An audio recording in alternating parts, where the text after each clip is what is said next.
बच्चों, आज के ऑनलाइन वीडियो में आप सभी का स्वागत है। आज हम व्याकरण का भाग कारक ये सीखने वाले हैं, ये पढ़ने वाले हैं।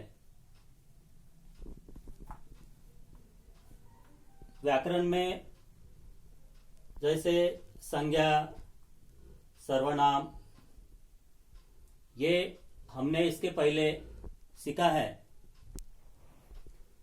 अब हम कारक के बारे में सीखेंगे।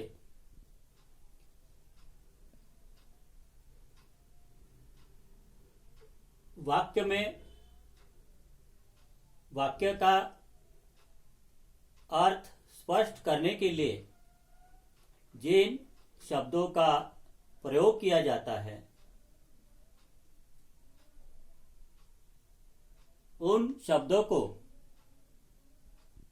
कारक शब्द या कारक चिन्ह कहते हैं। तो हमारा विषय है हिंदी, कक्षा 5वीं, 6ठी, 7वीं, व्याकरण कारक। इसकी परिभाषा है यानी व्याख्या है, संज्ञा या सर्वनाम के जिस रूप से क्रिया के साथ उनका संबंध जाना जाए उसे कारक कहते हैं। अब हम इसको और अच्छे से समझने के लिए उदाहरण देखेंगे। जैसे बगीचे में बरगद का एक पेड़ था। इसमें बगीचे में बरगद का एक पेड़ था। ये वाक्य का अर्थ स्पष्ट होने के लिए यहाँ में ये अक्षर आया है, जिसके नीचे मैंने रेखा खींची है। इसके बाद में दूसरा जो अक्षर आया है वह है का। इसके नीचे भी मैंने रेखा खींची है।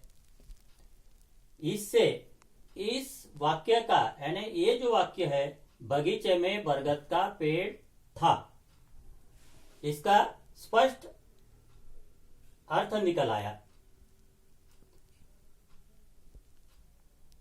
इसी अनुच्छेद में दूसरा वाक्य है, उस पर बहुत बगुले रहते थे। इस दूसरे वाक्य में पर ये जो शब्द है, ये इस वाक्य का अर्थ स्पष्ट करता है। इसमें तीसरा वाक्य है, रोज एक सांप आकर बगुलों के छोटे छोटे बच्चों को खा जाता था। इस वाक्य में यानी इस वाक्य का अर्थ स्पष्ट होने के लिए यहाँ के ये अक्षर आया है, जिसके नीचे मैंने रेखा खींची है। दूसरा है को।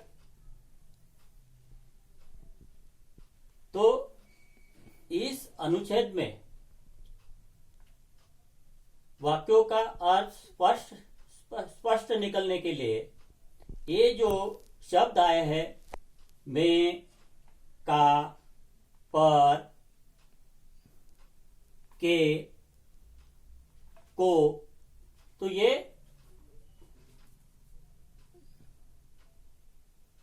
ये शब्द वाक्यों का अर्थ स्पष्ट कर रहे हैं।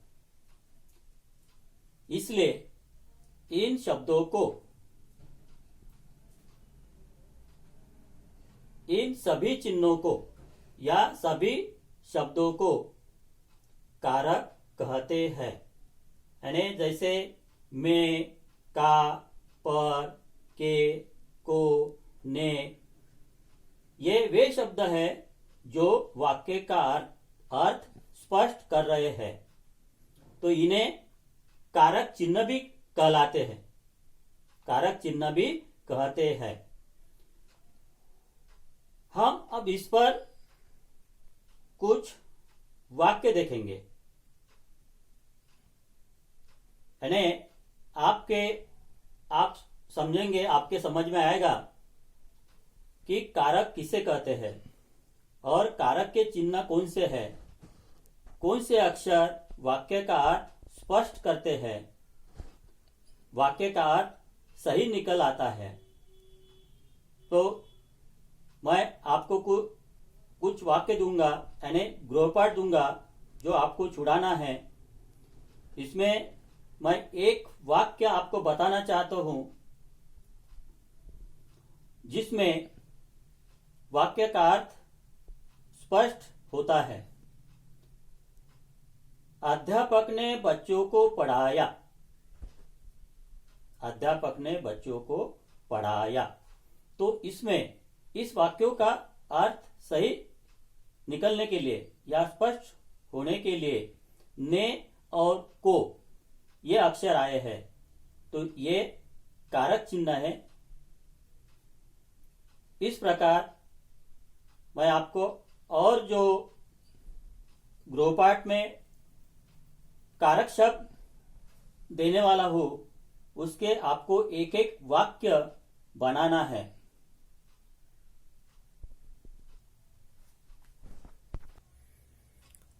बच्चों, हमने जो अभी कारक के बारे में जानकारी देखी, इसमें मैंने एक वाक्य लिखकर बताया है जिसमें कारक चिन्हों का प्रयोग हुआ है या कारक अक्षर का प्रयोग हुआ है। जैसे पहला वाक्य जो मैंने बताया, बाद में दूसरा वाक्य है को अपने वाक्यों में प्रयोग करना है, अपने वाक्यों में प्रयोग करना है, यानी वाक्य लिखना है जिसमें को अक्षर का, यानी को इस कारक चिन्ह का प्रयोग हुआ है या प्रयोग करना है। देखो दूसरा, अशोक ने कृष्णा को अपने खिलौने दिए। अब इस वाक्य का स्पष्ट अर्थ निकलने के लिए इसमें दो कारक चिन्ह आए हैं। जैसे पहला है ने और दूसरा है को, तो हमें को का वाक्य बनाना था। उसके बाद में से का वाक्य बनाना है, को का वाक्य बनाना है, से का वाक्य बनाना है, का वाक्य बनाना है, की का वाक्य बनाना है, के का वाक्य बनाना है, में का वाक्य बनाना है, पर का वाक्य बनाना है, और अरे ये भी एक कारक चिन्ह है, कारक शब्द है, तो इसका भी एक वाक्य मैं बनाकर देता हूं।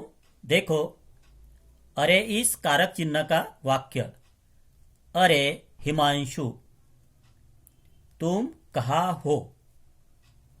तो हिमांशु तुम कहाँ हो, इसका स्पष्ट अर्थ निकलने के लिए यहाँ जो कारक चिन्ह आया है वो है अरे। अरे हिमांशु तुम कहाँ हो। तो इस प्रकार इस कारक चिन्ह का हमने प्रयोग किया है, वाक्य लिखा है। तो इस प्रकार बाकी कारक चिन्हों का अपने वाक्यों में प्रयोग करना है, यानी हर कारक चिन्ह का एक एक वाक्य लिखना है। तो ये सभी कारक चिन्ह है, ने, को, में, को, से, का, की, के, में, पर, अरे। तो ये गृहपाठ छुड़ाओ और मुझे भेजो।